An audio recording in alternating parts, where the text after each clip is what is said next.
प्रयागराज के बारे में एक मान्यता थी कि यहां पक्के घाट नहीं बन सकते, लेकिन इस बार पक्के घाट भी हैं और 12 किलोमीटर के एक विस्तृत भूभाग में श्रद्धालु जनों को, आने वाले श्रद्धालुओं को स्नान करने का एक अद्भुत अवसर भी प्राप्त होगा। आपने देखा होगा कि संगम तट पर पर्याप्त जल है, जल अविरल भी है, निर्मल भी है, और अविरल तभी होगा जब पर्याप्त होगा।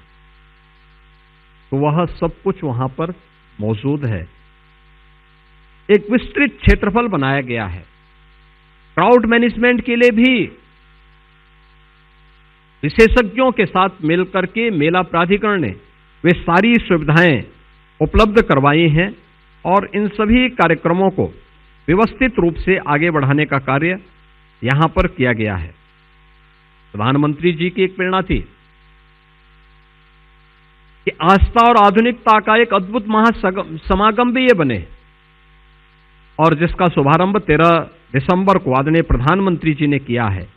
कुंभ सहायक चैटबॉट को भी उन्होंने यहां पे लॉन्च किया है, जिसमें यह चैटबॉट 11 भाषाओं में इससे संवाद करने में यह सक्षम है, और ये भी यहां पे प्रारंभ हो चुका है। इसके अलावा महाकुंभ मेला 25 में एक ऐप लॉन्च किया गया है, जो गूगल के साथ भी इसमें एक MOU मेला प्राधिकरण ने यहां पर किया है, जो यहां के डिजिटल मैप पर पूरे मेला क्षेत्र को कोई भी श्रद्धालु आकर के देखना चाहता है, किसी सेक्टर में जाना चाहता है, किसी आश्रम में जाना चाहता है, तो उसे ये सुविधा यहां पर प्राप्त हो। 2019 में प्रयागराज कुंभ को आप लोगों ने आस्था के एक अद्भुत संगम के रूप में देश और दुनिया के सामने प्रस्तुत किया था। प्रयागराज सिटी एक नई पहचान और जिसकी वो हकदार थी।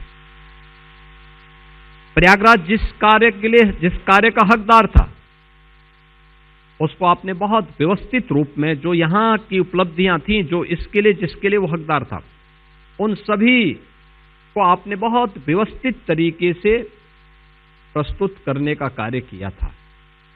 परिणाम था यूनेस्को को प्रधानमंत्री मोदी जी की प्रेरणा से और मोदी जी के प्रयास से प्रयागराज कुंभ को मानवता की अमूर्त सांस्कृतिक धरोहर के रूप में मान्यता प्राप्त हुई थी। और इस बार फिर प्रयागराज की सभी पॉजिटिव एनर्जी देश और दुनिया में जाए, विश्व मानवता के कल्याण का मार्ग यहां से प्रशस्त हो, इसके लिए यह मीडिया सेंटर आज आप सबकी सेवा में यहां पर समर्पित किया जा रहा है। इसमें खबरें फाइल करने या इंटरव्यू पॉडकास्ट की व्यवस्था, एडिटिंग हो, या फिर महाकुंभ से जुड़े हुए किसी संदर्भ ग्रंथ की आवश्यकता, ये सभी कुछ आपको एक प्लेटफॉर्म पर उपलब्ध हो सकती है, और उसके लिए मीडिया सेंटर यहां पर स्थापित किया गया है। आपकी सेवा के लिए यहां पे सूचना विभाग ने यहां पर इसको समर्पित किया है। और इसीलिए मुझे आज के इस अवसर पर आप सबको ये बताते हुए कि कुंभ इस बार आस्था और आधुनिकता का एक महासमागम के साथ दुनिया के सबसे बड़े धार्मिक और आध्यात्मिक आयोजन के साथ जुड़ने जा रहा है।